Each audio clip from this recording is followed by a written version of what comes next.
Um, my name's Brittany Miner. I'm an occupational therapist at Washington University in St. Louis. I'll turn my video on. I am the coordinator for the Missouri Aging and Disability Research Network, and I am very excited to introduce you to Andrew Zumwalt and Marco Pantoja, who are going to be presenting from Missouri Extension on the CARES Act and how it affects older adults and adults with disabilities in terms of finances. So Marco and Andrew, you can start whenever you're ready. I made you co-host, so you should be able to share your screen if you have anything that you need to share. Okay, great. Well, good morning, or I guess good afternoon, everyone. Thank you for having us. We are going to talk about the CARES Act and really kind of more broadly just COVID-19 in general from a personal finance angle that's hopefully relevant to the populations you work with. I am Graham McCaulley. I'm an assistant extension professor with MU Extension, here with Marco Pantoja, who is also an accredited financial counselor, and Andrew Zumwalt, who is a certified financial planner. And the three of us are all 100% MU Extension, which just means our charge is education and outreach around the state. So even though we're housed on campus, don't spend our time teaching students and doing research. It's more outreach. And we're housed in a personal finance department, and so financial literacy and financial education is what we do. And so we have a range of options and different things that we offer that we'll touch on at the end, and hopefully we can partner with you in any way that's helpful to your clients. But today, I'm talking about financially coping with COVID-19. I want to talk about what are some immediate considerations, what are things going on right now, and a lot of that's grounded in the CARES Act. Then we'll pivot to what should you watch out for, what should your clients be watching out for, a lot of targeted scams going on, and kind of conclude, or really overall, we're talking about immediate considerations and longer term ones. But what we will spend a decent amount of time on is accessing the stimulus funds and how to do so for your clients, because they may have a slightly different tax situation than others. So, but I do want to start a little more broad and touch on just some immediate considerations that even if not every one of your clients is in these categories, I would bet at least some of this will be relevant in kind of just the general sense. So about as most broad as we can start. What if it's a family that is worried about future instability, but is lucky enough that they haven't experienced an income disruption? Things are going as usual as much as possible, but they're a little worried about the future, which makes sense because there's a lot of uncertainty here. So our advice, of course, is to stay calm. We don't want anyone doing anything rash, any big stock market moves or runs on a bank or anything like that. But this is a time to be intentional. So when we think of monthly budgets, the margins of those monthly budgets could be tighter in the future, really depending on your client's income sources. But for a lot of us, again, there's uncertainty. We don't know the extent to how long or how severe kind of this economic disruption will be. So now is a really good time to be intentional with that monthly budget. So I think all of us, no matter our situation, have those kind of back of mind things that we think about how to, maybe I should cut this subscription off. I'm not really using it, or I'm spending a little bit too much money over here or there on this thing. As we think about, tighter margins, again, now's a really good time to review those and think about what may need to be tweaked. Also, an emergency fund is our advice, again, for any population, anytime. It's very useful to have 3 to 6 months of living expenses built up. This can be very difficult for a lot of us to build that up while paying all our normal expenses. But now could be a unique opportunity that some of us may have lower expenses right now while we're dealing with this. I know in my household, I'm fortunate enough to work from home, so really not driving that much. The gas budget is virtually zero right now. I even found out I'm getting back a little bit on my car insurance. So some of us may actually have a little bit more money right now. I know I used to go to Walmart like almost every day. It seemed like I have young children. not doing that now, right? And so being a little more intentional, I actually have a little bit more in the budget right now to put towards an emergency fund or something like the stimulus fund. If you're able to, using part of that or even all of it to build up that emergency fund, again, could be a unique time. But what if you are a family dealing with an income disruption? And we know there are record numbers of that, people in that situation right now. So people with reduced hours or job loss. Our state is got 100,000 people apply a couple weeks ago, which is way up for a 1 week application. Well, if you are experiencing income disruption, that is the solution. No, file for unemployment insurance immediately. This is something that we've all paid into as workers if you have any working history. And so it's your right to file a claim. Of course, jobs.mo.gov to get the information. They have a pretty decent question and answer section on their website. They have a virtual assistant. Visiting the website would probably be better than using the phone right now. It's a bit of a backlog. Once one is ready to apply, though, you interact.labor.mo.gov to do your online application. So normal benefits in Missouri, you get up to $320 a week for a total of 20 weeks max. If you're unemployed beyond that, the benefit would end, and the 320 is where it tops out at. It's based on what you made, and so it could certainly be less than 320, but it maxes out there. And your eligibility is limited to the type of employer you had, so it's more W-2 traditional employment situations and the circumstances leading up to your job loss. So in general, losing your job through no fault of your own, but you can't choose to leave your job most times and qualify for unemployment. However, post-COVID-19, there have been some changes. You can get an additional $600 a week on top of whatever you're getting for normal unemployment. And this is kind of an all or nothing thing. If you can qualify for $1 of normal unemployment, you can get that $600 on top of it. It's a lump sum. And that is from now being about the end of March when all this passed, through July 31st. And so if one was already in the system, that extra $600 would be paid back retroactively through the end of March. But this will stop by July 31st. But you can get an additional 13 weeks of normal unemployment if you're still unemployed beyond the 20 weeks. So it could be up to 33 weeks of unemployment and wider eligibility. And this is huge, that a lot of people who otherwise would not have been eligible for unemployment now are. It's called the Pandemic Unemployment Assistance Program. And this is just those self-employed individuals. Maybe it's a small business owner, somebody who's a contract worker, a 1099 worker, someone in the gig economy, like driving for Uber or something like that. Those type of people normally wouldn't have been able to access the system, but now they can. And also, if one has chose to leave their work to care for someone affected by COVID-19 or recover themselves, again, wider eligibility. So really the overall message is, unless somebody's receiving paid leave or have been offered telework and just decided not to do it, they can likely get benefits. Health insurance considerations. Those of you who have clients who are working,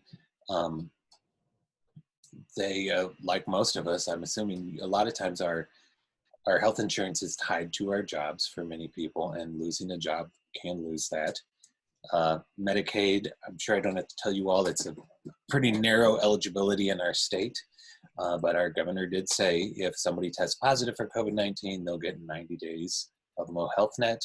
But key thing here, if it was somebody who was working and lost their insurance because their benefits were tied to their employment, the Affordable Care Act is still around, and it's still a really good option for a lot of people.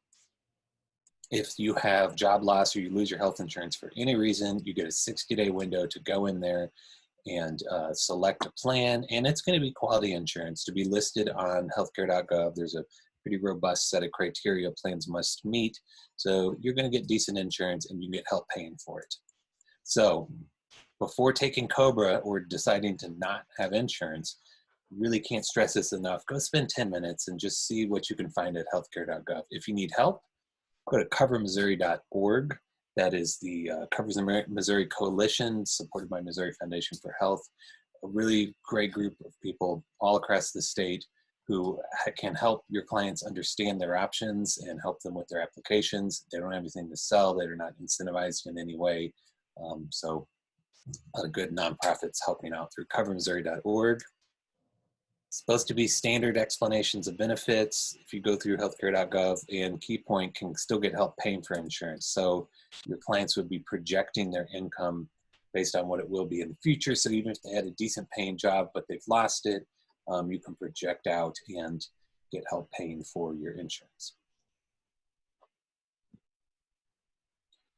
Student aid, a lot of people have student loans, and so it's relevant to just touch on, after the CARES Act, federal student loans, federal direct loans, which most loans are, especially those made after 2010.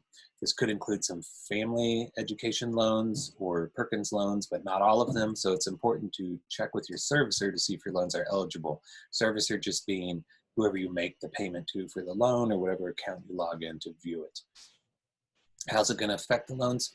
Now, again, now is about the middle of March in this case, through July 30th, or I'm sorry, September 30th of this year, there's going to be no interest charged on these federal student loans. An administrative forbearance will be placed, which means payments will be suspended and collections will be halted. So if your clients have been in default, this is kind of a pause on that. No more collections, no more interest, no more penalties for this, just under 6-month period. So what to do? Nothing. The interest relief, payment suspension, it all happens automatically. One can keep making payments if you want, and so you can contact the servicer and say, I want to make arrangements to keep making payments. When would it make sense to do that? If you were in a situation where it was important for you to get out of debt and you want to pay while you don't have any interest or get out of debt quicker. When would it not make sense to do that? Certainly if there are things like food or shelter that you need to focus on, it would make more sense to direct that money elsewhere. Or if you had higher debts or debts with a higher interest rate you wanted to pay down instead, you want to be proactive, you could set up automatic payments for the same amount as your student loan payment was, channel that money elsewhere. If you are in a forgiveness program, so public service loan forgiveness is one of these, or an income-driven repayment plan.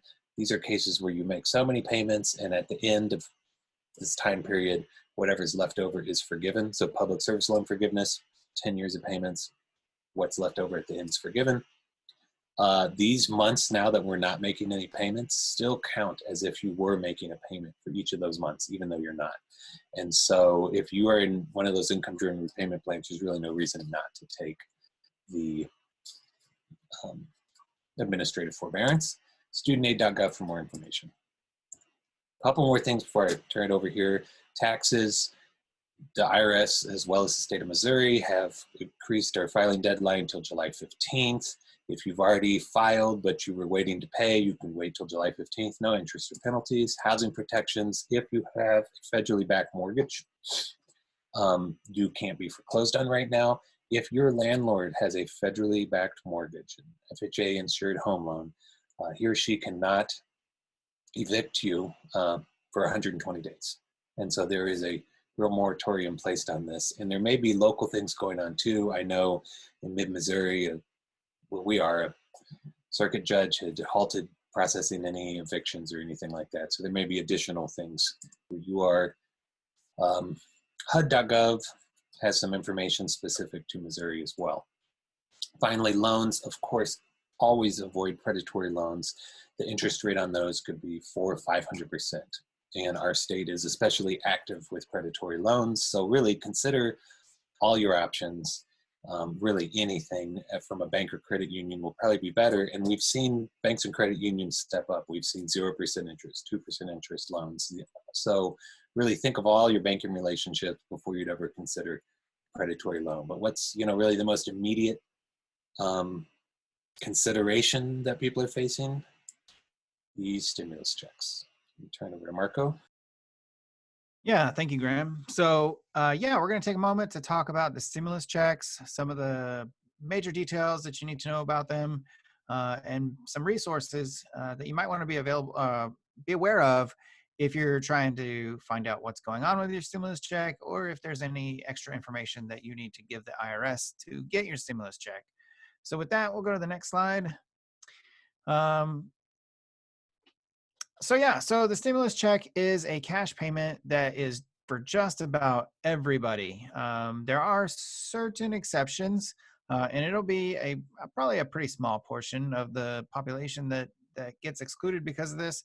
But the first one is adult dependents. Okay, and so these are people who are over the age of 16, but they are being claimed by by somebody as a dependent on their tax return. So predominantly, this will be probably college students who, they're maybe not living at home, but because they're in college, their parents can claim them until they're 24 years old, and get like tax credits for education and things like that for them.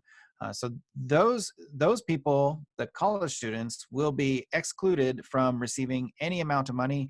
They'll not be eligible for the extra money that goes to the adults, the parents, or whoever's claiming them.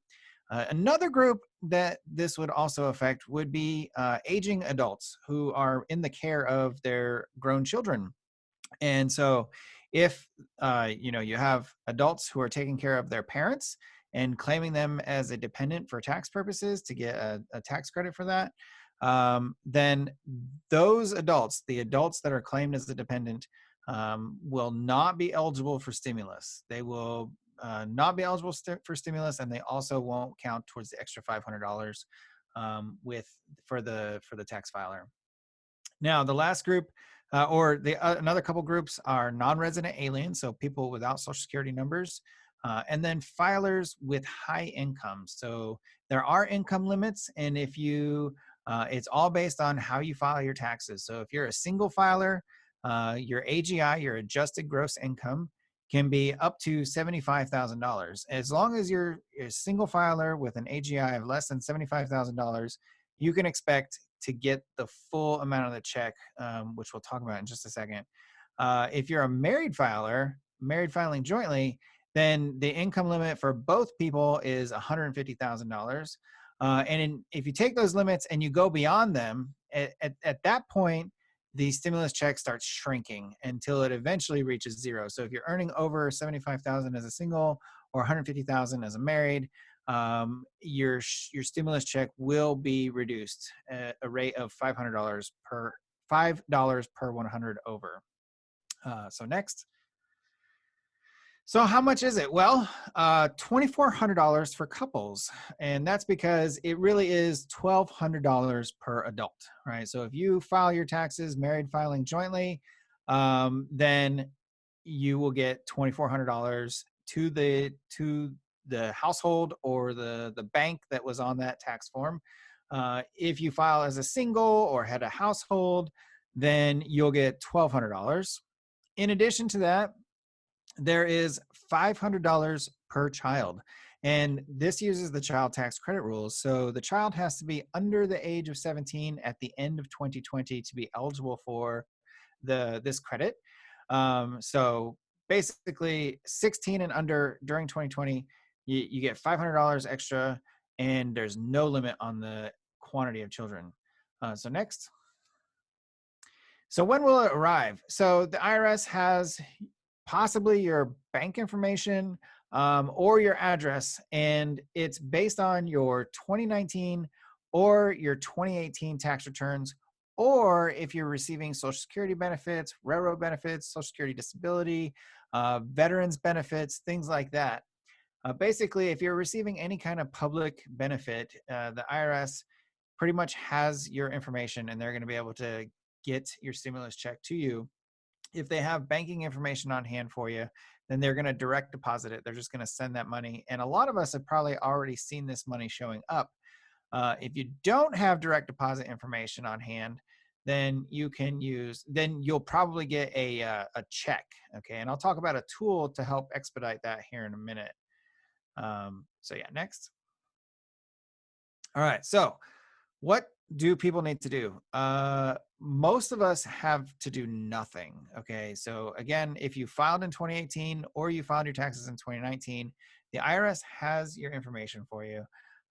If you're receiving Social Security benefits and so on, then you are in the system. You're known. They're going to send your money that way. Okay. Now, if you're not receiving benefits and you didn't file for in 2018 or 2019 for whatever reason, right? Then you need to file your taxes. Okay. Or if you are receiving benefits, but you're not required to file and you have a child dependent, okay, someone who's 16 or under, any of these conditions, the first two together or the last one, then this is going to necessitate some sort of action. For the first two, it would basically be filing your taxes. And even if you owe taxes, maybe you're not filing because you're afraid you owe money, the stimulus check will not be intercepted by that. It will still come to you no matter what your tax liability ends up being to the IRS. And you don't have to pay it back or anything like that. The only thing that will cause the stimulus check to be intercepted is past due child support. Now, if you're receiving benefits or you're not required to file a tax return normally, but you have child dependents, then it would be important to go ahead and use something called the non-filer tool to let the IRS know, hey, I am here, but I also have these children that I take care of. You should send me these extra $500 for each of them. And we'll talk about that tool in just a minute. Next. So this is the irs.gov website, and this is the main resource that you want to use anything or for any information you're looking for around the stimulus check. If you go to irs.gov, go ahead and go to the next one. You're going to see basically this screen right here. The Get My Payment tool gives you a status update. You can go there and see, has it been sent to you? When is it scheduled to be sent to you? And the IRS will also let you know, hey, we need more information from you. Maybe they need your address or bank information or things like that. Next. If you need to file your taxes, the IRS has free online tax filing, mostly for federal taxes only, not necessarily state, but some do offer a state option. But it's definitely free options for the federal. And then lastly is the non-filer tool, where you can go and enter information in if you're not required to file taxes or you haven't paid taxes. And you need to let somebody know, hey, I got dependents or I don't normally file taxes. Here's my information. And Andrew is going to step us through the non-filer tool real fast. So the non-filer tool is simply what it says. Marco did a great job talking about, the IRS is going to get information from Social Security for people who are receiving Social Security disability, Social Security retirement. They're going to also get information on SSI and veterans benefits. So a large portion of the population is going to get this money automatically. There could be, and we actually worked, the three of us presented to a group this morning that works with a homeless population, people who are homeless or don't have an address, don't regularly file tax returns. They're eligible for this money as well. And so this tool allows them to file basically a very simple return and then get access to the money. They can put in the direct deposit information or an address and they will get the $1,200. So the IRS on their website has this tool. So this is where it kind of starts. And then if you click over, you can see that you enter in your information and it's very limited. There's no place to enter income. There's no place to enter anything really, except for exactly what is needed to send you a stimulus check. And so your information, there's a place to put dependents, and that's really, if you had somebody who is receiving SSI or Social Security disability, the only reason, or Social Security retirement or those other benefits, the only reason they'd want to use this tool is to put in if they have a dependent, and then they could get the extra $500 added to their stimulus payment. If they don't get it added onto their stimulus payment for this year, then they'll get it next year when they file their 2020 taxes in the 2021 calendar year. All right. All right. So some things that might cause some delays. So if you didn't file 2018 or 2019 taxes and you're not receiving benefits, or if you have old information on file. So basically, I already talked about the first one there. Like if that's you or someone like the solution is either to file taxes or to use the non-filer tool. Old information on file. So if you need to update your address or something like that, as long as they haven't processed your payment, you can go and update information through the Get My Payment tool. Otherwise, if they've already processed you for payment and they've sent your check or they're getting ready to, and something just doesn't go right, you're going to have to wait until basically next year to get it all straightened out. Now, the last option is the use of a third-party tax preparer. If that was done and you used like a refund anticipation loan, or you used a refund transfer program where you basically let them get your refund and then they take their fees out for tax preparation and then they send you the money. The problem with that is that they don't put your bank account information on the tax return. They put their bank account information on there. And so the IRS has accidentally now sent out millions of these stimulus checks to people that had used these types of programs, and all of them got rejected back to the IRS. And now those people are going to have to wait for paper checks. Okay. And so if that is something that, you know, you did or know someone who did, keep that in mind as being a reason why it might be delayed. Next. So real quick, we're going to get into some scams around not only the stimulus check, but also just the coronavirus in general. So first off, anything related to the stimulus, go to irs.gov for all information. Don't go to any other website. The IRS has done a really good job of putting together like frequently asked questions and tools that people can use and easily find. Keep in mind that the IRS will never call, text, or email you. Okay, they'll never do any of those things. They will send letters, and some people might already be getting letters, but you know, if you get a call or a text message or an email, it is not from the IRS. It is someone trying to scam you. There is no prepayment necessary. Like you don't have to pay anybody for anything to get this stimulus check. It is yours by right, as long as you meet the eligibility requirement and the IRS has your information correct. Fake checks. So the IRS won't send you a check and then ask for you to send money back through a gift card or cash or money wire, anything like that. So if you get someone claiming to be the IRS asking for money back, definitely go to the IRS website and check that out and see what's going on. Next. So robocallers, we've probably all heard these guys before. I think Graham's going to play. Dear customer, due to coronavirus outbreak, we deliver a wide range of sanitizers, hand wash, toilet papers, and face masks at your doorstep to safeguard you and your family from coronavirus. No need to visit stores. Get delivery in 24 hours. To order, press 1. For more knowledge and safety tips about coronavirus, press 2. All right. So everyone's probably heard a call like that or something similar. You know, you answer the phone and it's a robotic voice talking to you, pre-recorded message. These are robocallers. It's the greatest way to disseminate scams because they're just casting a huge net, calling millions of people at a time, hoping that somebody answers and somebody falls for their pitch.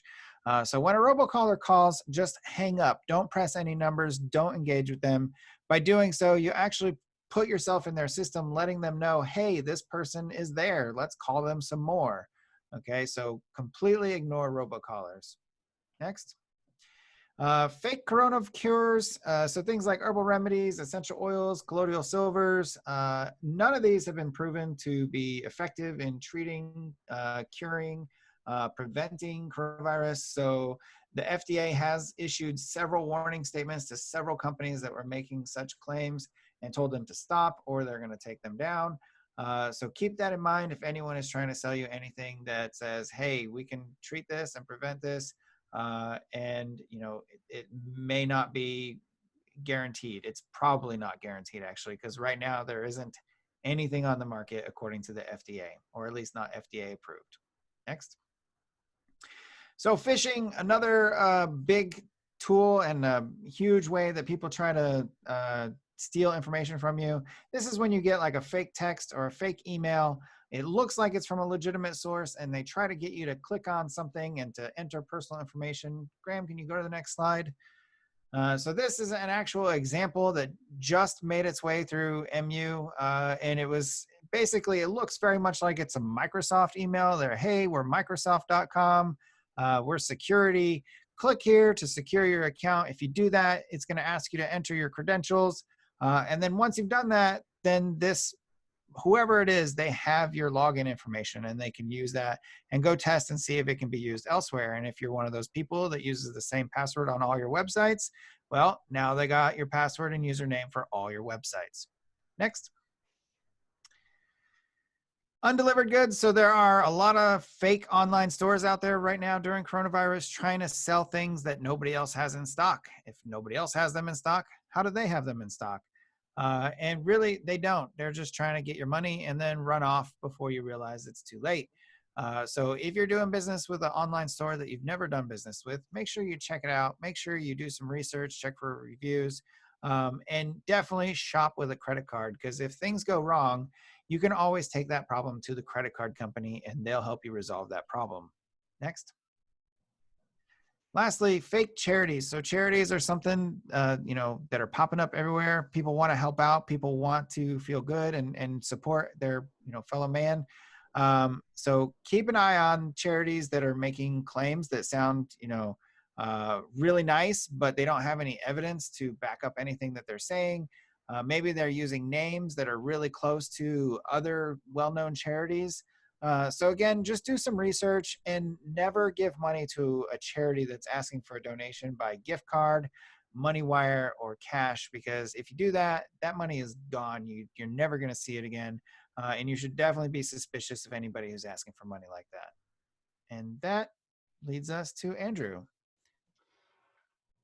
Hello, everybody. I know we're a little bit over on time, and so we've just got a couple more pieces.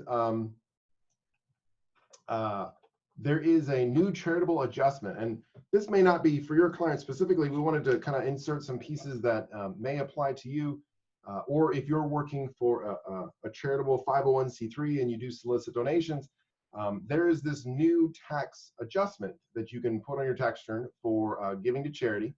This isn't itemizing, where you take all your charitable contributions and you add them up and then you deduct them against your income. This is a very small adjustment. $300 must be given in cash to a qualified charity. So if you are employed by a charitable organization, there's going to be a larger push among those organizations to have smaller givers provide this up to $300. Whereas before, when we were preparing tax returns or giving financial education, we said, don't worry about it. The limit for itemizing is much higher, so there's no sense in keeping track of all your receipts for your charitable donations. Now there is at least up to $300. One other major change that may affect you kind of more than your clients is a change to the definition for qualified medical expenses. Graham, if you can click over there. Over-the-counter drugs are now reimbursable. So if your employer provides an FSA or a flexible spending account or a health savings account or certain health reimbursement accounts, you can now deduct your over-the-counter drugs against those accounts. So that's huge. That's a big change. Also, menstrual products are now reimbursable. So things the law explicitly states that are reimbursable includes tampons, pads, liners, cup sponges, or other similar products. And so that is a big change that's been lobbied for years, and it made it into the law. One more piece to talk about is the economy. Based on our numbers from last week, last Thursday is when we got the newest unemployment data. There are now 30 million newly unemployed in just the past couple of months. We're seeing supply disruptions all over the place in terms of toilet paper for a while now, but we're also starting to see meat processing plants having disruptions. We're seeing a collapse of tourism and stretched government budgets. And so basically, to sum all this up, the economy is now in a medically induced coma as we wait for the development of therapies to treat COVID-19, a vaccine, and other items. So this reality that we're in is actually going to last or have an impact for a much longer time. It seems that in our work, kind of watching the economy, for example, in the airline industry, they're predicting that it will take years to recover to previous levels. And so a lot of this change, it's not going to be a snap back to where we were. It's going to be a gradual change and a contour to this new reality. So just a little bit on the economy. I know we are out of time. Here is Our email addresses, we've got virtual office hours 9 to 10 every day except Wednesday at that Zoom link right there. And then this webinar was requested by the Madron Coalition. And so if you'd like to have us come in and talk to your organization or to another group that you're a part of, if you go out to the COVID-19 resource page for Extension, and it's very simple, you can just put that into Google, it takes you right there. We've got all sorts of resources from business to agriculture, personal finance. And if you click on the all resources for personal finance, like Graham did right there, you can request a webinar from us. And you simply go in, it's going to be a little one pager that has some marketing material if you'd like to use it to request a webinar. And then in the middle of that top paragraph, there's schedule a time. And if you click schedule a time, you can choose any time slot that's available. This syncs up with all three of our calendars. So you'll immediately find a time that's available to us all. You put in your information on this web page, you click submit, and what it will do is it will lock the time down on all of our calendars, and we will get in touch with you to see if there's any specific information you'd like to know for your organization. So as I mentioned earlier, we actually did this presentation tailored to organizations that work with people who are homeless. And so absolutely we can tailor it. We tailored it for here as well. We skipped a lot of our investment slides for your organization. We also have lots of resources out here on different topics. So if you like a one pager on the stimulus payments or student loan relief, you can click that handout link and it'll drop you right into a folder with all of our handouts. We also have 1 to 3 minute videos that are available as well for sharing on social media. Lots of resources out there and available to you. We'd love to take any questions if you have them in the chat. Or we have a small enough group if you want to ask them on the Zoom, that would work as well. I had a question. Do you know if there's a way that people can contact the IRS by phone if they don't have access to a computer and they're not like super fond of giving us their information to input into the computer for them? Like, is there any other way to find out about the stimulus check besides going to the irs.gov website? At this point, there is not. The IRS they actually closed down to their processing centers and their call centers. And so for a while there, when you called, you got nowhere. All you got was the automated systems. They're slowly bringing that back online. Apparently there are trailers full of mail outside the IRS processing centers. But they're still not doing any work with the stimulus payments over the phone, just because they tend to do a lot of that work over the internet or over mail. They don't do much in terms of calls.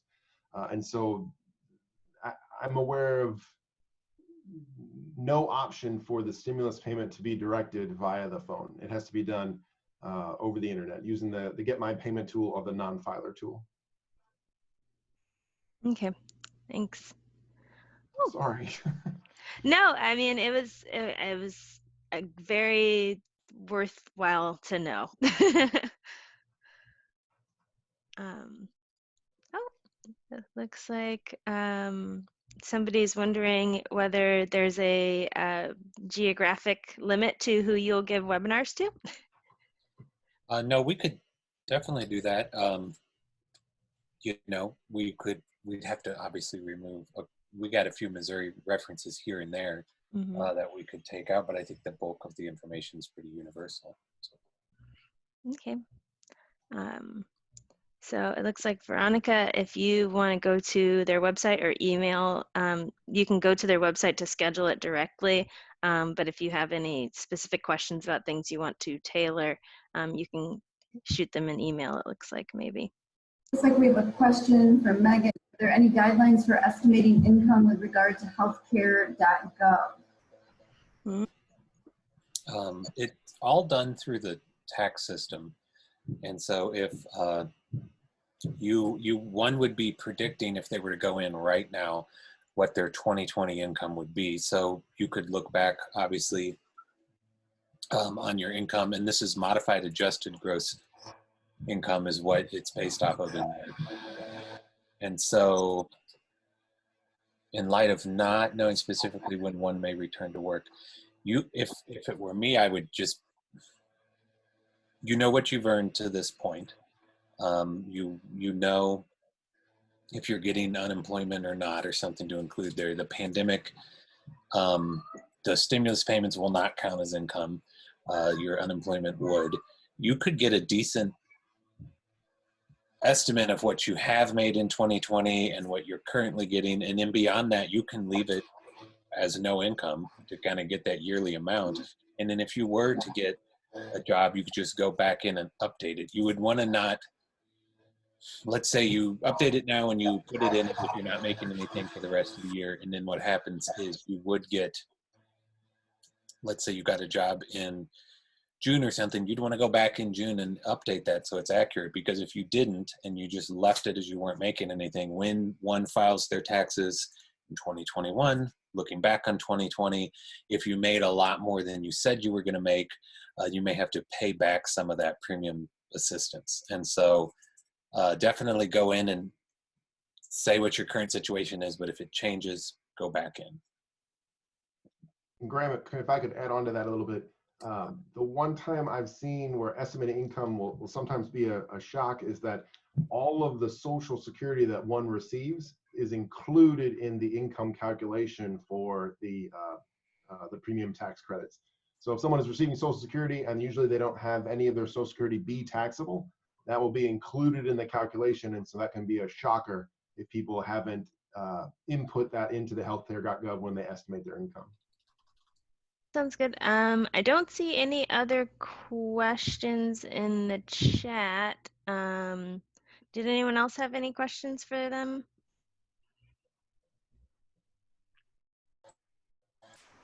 I think, Brittany, when we post this webinar, I think it'll be a great idea if we put contact information on how to both get another webinar, or to, if there are any of those great resources that were listed, we should probably list those on our webinar site so folks can get access to them. This has been real.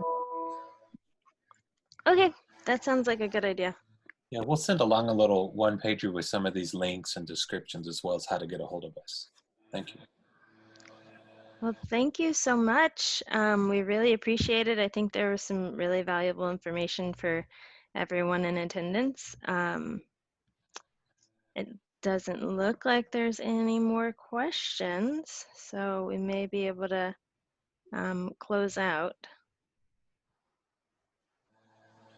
Thank you, everyone. We appreciate the opportunity, and please let us know if you have questions later. We can help you in any way. Great. Thank you so much, guys. Thank you. All righty. Bye-bye.